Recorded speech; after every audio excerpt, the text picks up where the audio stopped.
What's good, YouTube? Y'all already know who it is. It's your boy Icyy back with another video. Today we got another reaction. This video is reaction to the story of BTB Savage. Make sure y'all like, comment, and subscribe. Follow me on my social medias. They're gonna be in the description.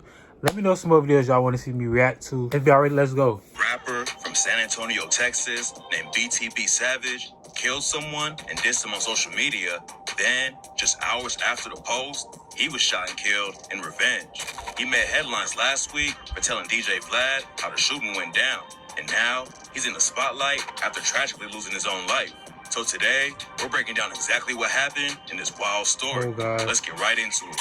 On March 30th, yeah, I seen this on Twitter. in Houston broke that a man... I seen this on Twitter, bro. I was so what?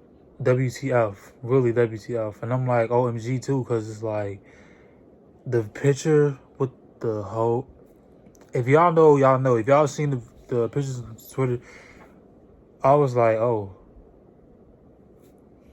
Been shot to death in his vehicle around 6 p.m. Before anyone knew that BTB Savage was the victim, the cops had already figured out that it was a targeted shooting because of how many bullet shells they found at the scene.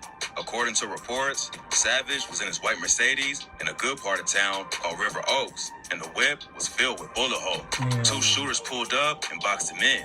Then they started letting off shots. It's not clear how many times Savage was hit or if he even shot back. But by the time help arrived at the scene, it was already too late. Savage getting gunned down in the middle of a nice neighborhood like that was shocking. But then the story got even crazier. Come to find out, a few hours before he was murdered, BTB Savage posted a couple of selfies on Twitter standing in a pool of dry blood. And just a warning, the images are pretty graphic. Savage was trolling a dude who was killed in his apartment a couple of months ago. And last week, he went on Vlad TV to air out how everything happened.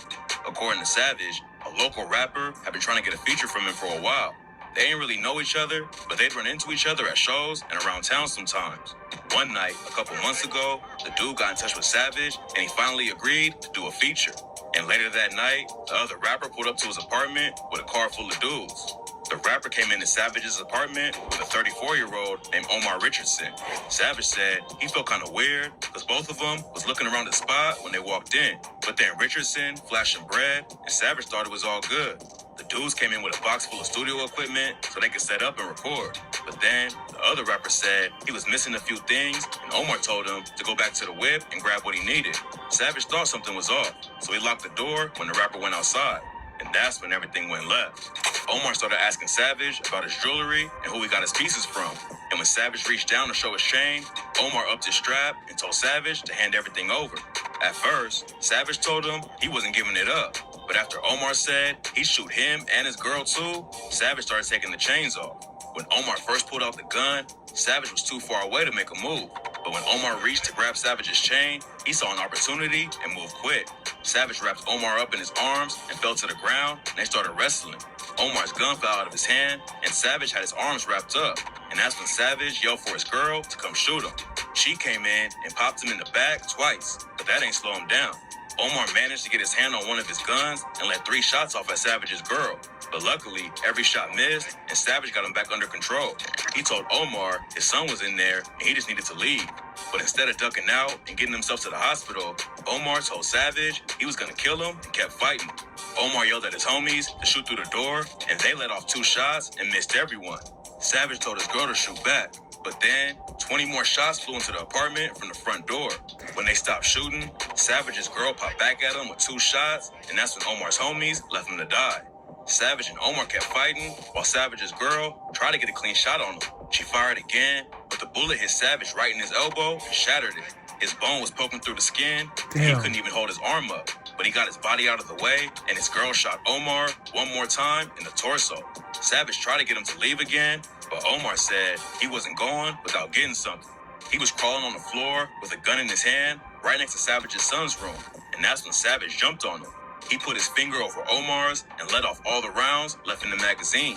When Omar realized he was out of ammo, he started telling Savage he had kids too and asked him not to let him die. But Savage had no sympathy for him and said, "I hope you die." Savage and his girl went in to grab his son. Then Savage went back out to make sure everything was clear before they left. Omar crawled to the front door and grabbed Savage's foot when he walked by and begged him to take him to the hospital. Savage told him, "Your ass about to fry right here, and if they come save you, then they come save you. If not, then your ass toasted." After that, Savage called his homie and was rushed to the hospital.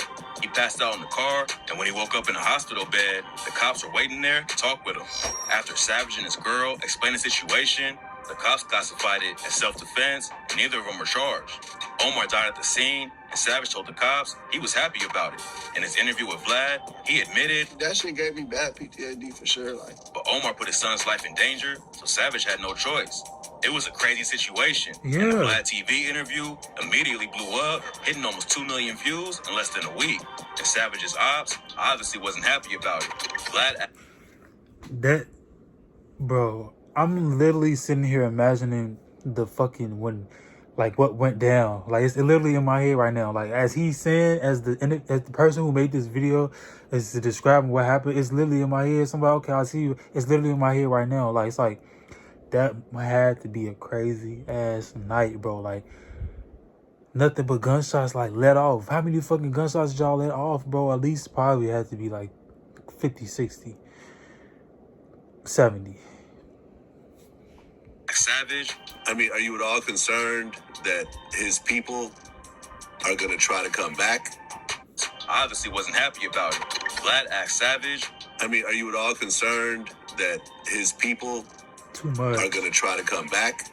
Yeah, they for sure might do. They might do what they do, but I'm going to get active. That's all it is. Unfortunately, it ain't take long for the get back, and some people are blaming the interview for his tragic death. Benzino's been on Vlad TV before, but after the news broke about Savage's death, he tweeted, "I ain't never going on that shit again. The culture is already killing each other at such a high rate that we don't need instigators by an outsider."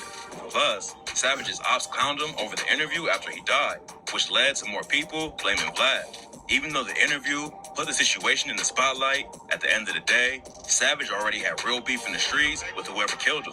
And that beef still would have existed even if he never told Vlad about Omar's death. Savage had already moved out of the apartment where Omar died, but he went back just to take a picture in his blood and flex on his ops. Him and his girl had every right to defend themselves that night Omar tried to rob him. But dissing people's dead homies on the internet like that will always put a bigger target on your back. Yeah. It's just an all-around tragedy. And the rap game has lost another talented artist too soon. BTB Savage never hit the mainstream, but he was working hard the last few years and definitely could have made a name for himself in the industry, especially with the extra exposure from his Vlad TV interview. Savage ain't come up like most rappers. He actually joined the army and was stationed in South Korea, and that's where he went to a trade school and learned how to code. According to reports, he got caught up in a massive fraud scheme that was allegedly over $1 million. And that's when he got kicked out of Korea and decided to hop in the booth. He tragically left behind a 4-year-old son who will have to grow up without his dad around. And Savage said that his son was the only thing that kept him going. BTB Savage was hustling hard to make it in the industry and provide for his family, but the streets caught up to him before he could hit the mainstream. Rest in peace to BTB Savage.